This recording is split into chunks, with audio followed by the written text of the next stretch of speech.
Bonsoir, être du petit peuple, elfes, fées et corrigans. Donc, nouvelle vidéo pour souhaiter un joyeux anniversaire au Sagittaire.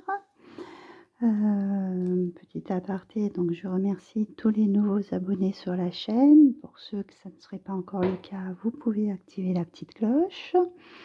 N'hésitez pas à partager, à me laisser des commentaires, j'y répondrai avec plaisir. Tout ce que je fais sur la chaîne sont des guidances générales, donc si vous voulez une guidance personnalisée, n'hésitez pas à me contacter à fairylandsecret37@gmail.com. Donc on va commencer le tirage avec pour les Sagittaires, donc comme d'habitude, hein, comme j'ai fait pour tous les autres signes. Donc ça va se diviser en deux parties. Première partie, un petit récapitulatif sur le signe du Sagittaire en astrologie. Et la deuxième partie, ça sera sur la roue annuelle pour chaque domaine, pour le moment anniversaire jusqu'au prochain anniversaire. D'ailleurs, à ce sujet, je pense que je vais un petit peu modifier le format pour les signes du zodiaque. Alors, pour le Sagittaire, donc c'est du 22 novembre au 22 décembre. Le Sagittaire est un signe de feu mutable, donc sa période c'est donc la fin de saison. Il combine le cardinal avec le fixe, ce qui indique le mouvement, ce qui est tout à fait ce qui correspond au Sagittaire, puisque c'est un homme sur un corps de cheval. Sa correspondance anatomique donc fait partie, ce sont les cuisses, le foie et tout ce qui est système sanguin. La planète qu'il domine, c'est donc Jupiter, hein. Donc Jupiter, c'est une planète d'expansion, d'organisation, d'ordre, de croissance, d'ampleur et d'optimisme. Donc en ce qui concerne le signe du Sagittaire, c'est un idéaliste. Il est animé par de grandes idées. Il aime la liberté, l'indépendance, il est ambitieux, mais il peut être impulsif et se décourager aussi facilement. Il est d'une humeur qu'on appelle changeante, soit cyclotimique, donc il peut être prêt à faire une chose et l'instant d'après, carrément y renoncer ou passer à toute autre chose. Du mal à rester fixé sur un objectif, il part sur un objectif et après il va partir sur un autre. Voilà. Donc on va commencer avec la maison 1 qui est en fait du coup là ce qui se correspond à l'ascendant, mais là dans ces cas-là ça va être comment on est en ce moment, comment les gens du Sagittaire sont dans quel état d'esprit. Voilà, je vais y arriver. Donc on a la tempérance et la mort. Donc là, on nous parle avec celle-ci, il y a peut-être, vous êtes dans une période de changement, hein, non pas on finit un cycle pour en démarrer un autre. Et là, on nous demande de passer par des compromis, d'être encore patient, aussi d'être dans une forme de pardon et d'énergie curative. Donc peut-être que cette période de changement, là on voit beaucoup d'eau, peut-être besoin de vous ressourcer en fait, hein, de faire une introspection sur vous afin d'être beaucoup plus patient, beaucoup plus tempéré. C'est vrai que le Sagittaire est quand même un signe de mouvement, donc la patience, bof, hein, c'est pas trop son truc. Donc là on vous demande vraiment de patienter, d'être plus posé, de vous tempérer. Voilà. Donc ça c'est pour la maison 1. Pour la maison 2 qui sont les biens financiers, nous avons la mort et le diable. La force, pardon, et le diable. Oh, décidément, soit.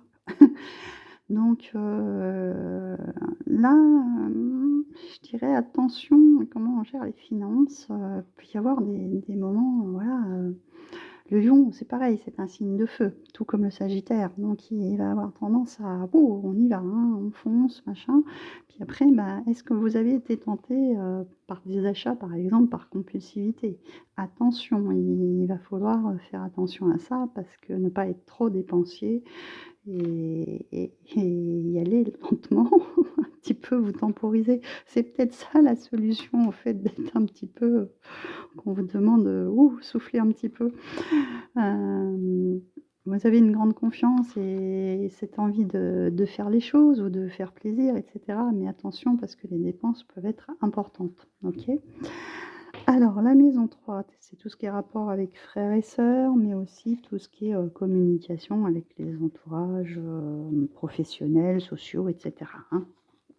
Donc là, on a, les amoureux et le pape. Donc là, il y a peut-être, des choix, enfin, des choix à faire. Au niveau des communications, on vous demande d'être quand même de parler avec sagesse, hein, ou peut-être quelqu'un vous aiguille en vous disant, «Ouh là, attention à ta façon de parler», et cetera. Parce que, voilà, vous êtes un tempérament où tout peut aller très bien et l'instant d'après, tout peut aller très mal, en fait. Donc ce changement de comportement peut être assez impulsif et peut être mal pris au niveau, communication avec votre entourage. Donc là, c'est soit vous qui reprenez conscience qu'il faut temporiser les choses ou vous avez quelqu'un qui vous dit: «Attention comment vous parlez, attention comment vous communiquez, temporisez-vous». Là, on vous demande vraiment les sagittaires sur, plein de choses de ouh là, on se calme, hein. Je sais pas, il y a de l'impulsivité dans l'air. Alors avec la maison 4 qui est la famille d'origine ou les parents, hein, ou vous en tant que parents, ah bah là on est mieux. On a, un rayonnement, là tout va pour le mieux, hein. On a la prêtresse qui est la femme qui est aussi pleine d'intuition, de ressenti et cetera. Là, c'est beaucoup plus lumineux. On s'épanouit, il y a des pensées positives, on est vraiment on rayonne. Tout ce qui est proche familial, les liens sont bons, en fait, hein. Ensuite, avec la maison 5, c'est les relations, bah, avec les enfants, heu, d'une ouais, si, c'est ça, oui, les enfants. J'étais en train de chercher un autre terme.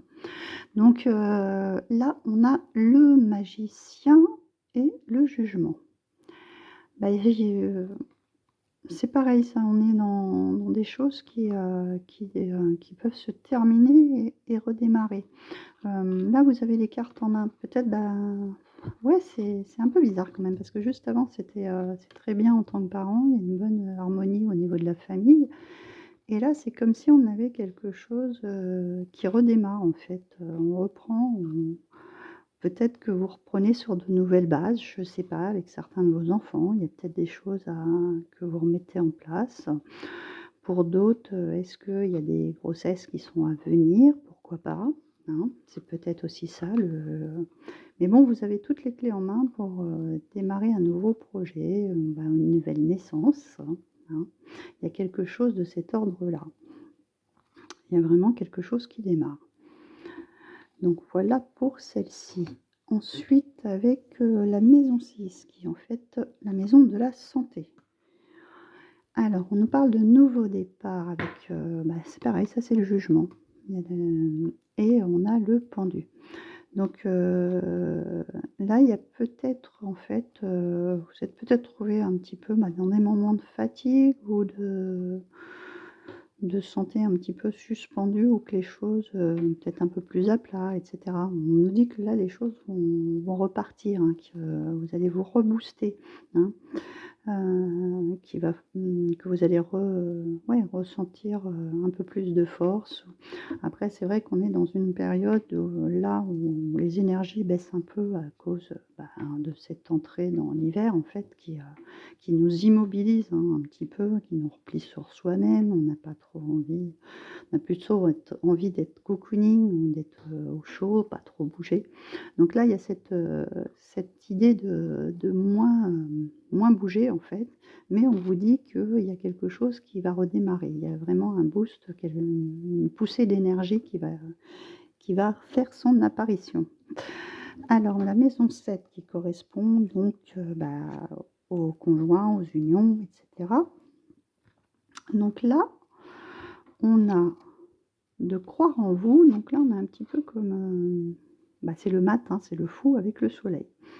Donc je dirais qu'on y va, comment? Assez insouciant, c'est, des relations plutôt légères qui nous font avancer, qui nous font rayonner. On ne se prend pas la tête en fait, voilà, c'est tout simplement. Là, il y a vraiment si, bah, s'il y a des célibataires, on y va tranquille, on fait des rencontres, on rayonne en fait, on profite du moment présent, voilà. Pour les autres qui seraient, en couple, je dirais que vous passez des moments légers, voilà, plutôt légers. Vous prenez pas la tête, vous passez de bons moments, voilà. Ensuite, avec la maison 8 qui correspond et là, je vais pas arriver à l'attraper. Si, c'est bon, c'est la mort. Donc, comment vous la voyez ou, comment, vous ressentez, la mort, ça peut être une fin de cycle, pour redémarrer sur un nouveau départ. Comment vous appréhendez toutes ces choses-là? Donc c'est très drôle parce que on a la mort qui est sortie et on a la maison Dieu. Donc là, moi, pour moi, c'est clairement, bah, voilà, c'est quelque chose c'est vraiment un nouveau départ, hein.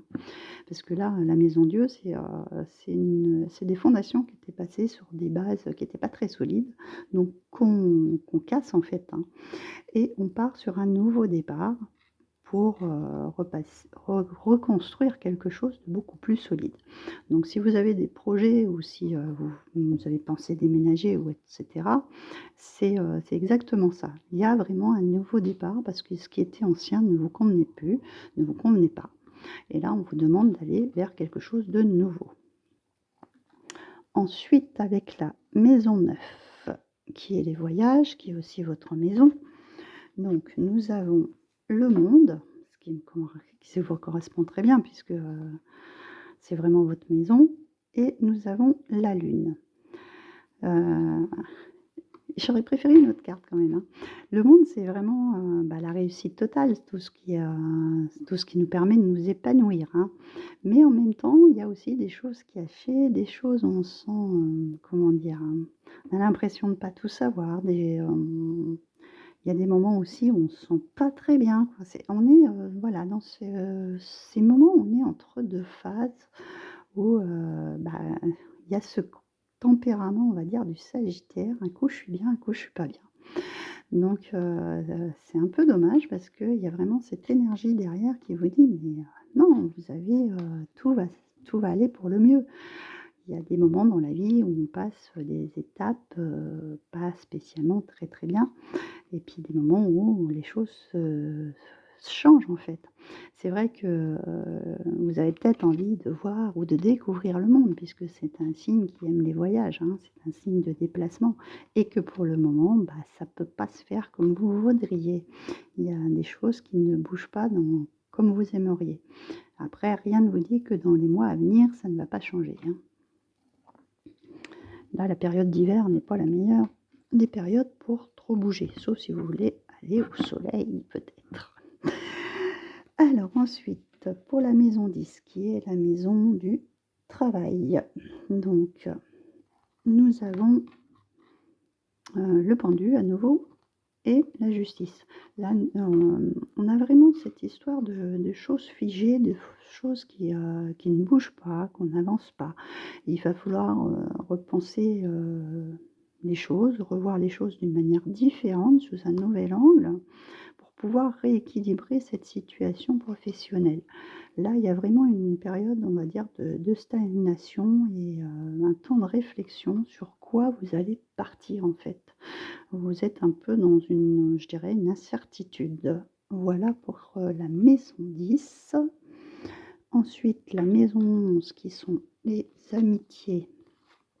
Nous avons le pape et la tempérance. Donc là, avec le pape, dans vos amis, moi je dirais que vous avez des amis qui vous guident en fait, qui sont là pour vous conseiller, qui vous temporisent encore, hein. Je dirais, on vous demande vraiment pour cette année de vous temporiser en fait, de calmer vos énergies, je dirais, de ralentir, voilà, de prendre du recul, voilà. Pour moi, il y a aussi un grand besoin de purification, de nettoyage. Il y a beaucoup de cartes avec de l'eau. Donc, je dirais que ouais, il y a besoin d'un grand nettoyage, de purification et vraiment, d'écouter les personnes qui vous entourent au niveau amical et qui sont là pour vous, mmh, comment vous dire? Vous donner leur, point de vue et vous aider à avancer.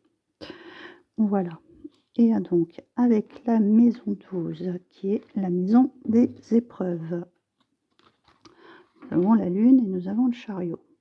Donc là, il y a encore des choses que, vous avez ce tempérament où, face aux épreuves, vous ne savez pas toujours comment agir en fait, hein.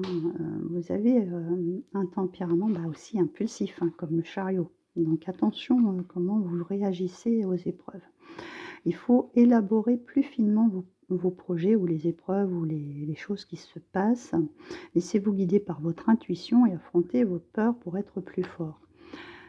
Et avec le chariot, oui, après, une fois que vous avez votre solution, vous y allez, vous allez rapidement, passer ces épreuves. Mais attention sur la façon dont vous agissez parce que ça pourrait être négatif dans le sens où vous pensez un petit peu négatif par moment, voilà. Et donc, essayez de penser assez positif pour pouvoir avancer dans vos épreuves de la vie. Voilà. Donc après, je vous ai tiré des petites cartes pour voir un petit peu, le plan annuel, sur quoi on en retourne. On a la corne d'abondance. Je vais arriver à parler ce soir, hein, c'est pas possible, hein. Donc là, on nous annonce quand même une année assez fructueuse. Je vais y arriver, c'est pas possible. Les choses, vont vont progresser, vous allez recevoir, de n'importe quelle façon, hein. L'abondance n'est pas seulement financière, l'abondance, de relations, de petits gestes, de choses qui tombent dans la vie, qu'on s'y attend pas, de jolis projets et cetera. L'abondance a toutes ses formes d'amitié et cetera.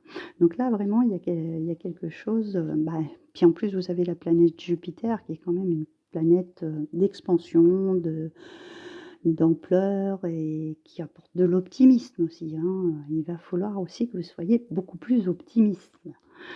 Et ensuite, on a quoi? On nous demande, voilà, de céder le contrôle, de voyager avec abandon. Il va falloir que vous lâchiez un peu prise, c'est ce qu'on vous dit depuis tout à l'heure, de vous tempérer, de lâcher prise et de céder le contrôle. Donc, de ne pas vouloir tout contrôler, c'est pas la peine. Cette année, je crois pas que ça va fonctionner comme ça, hein.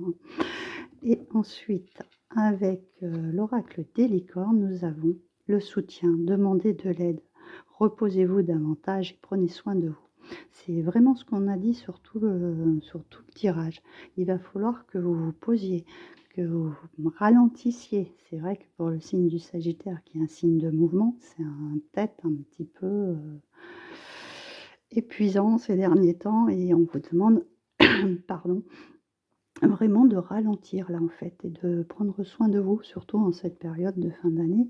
C'est une période où le repos est nécessaire et on vous dit: «Acceptez l'aide des autres», hein. Ce qui a été dit dans plusieurs des cartes tout autour.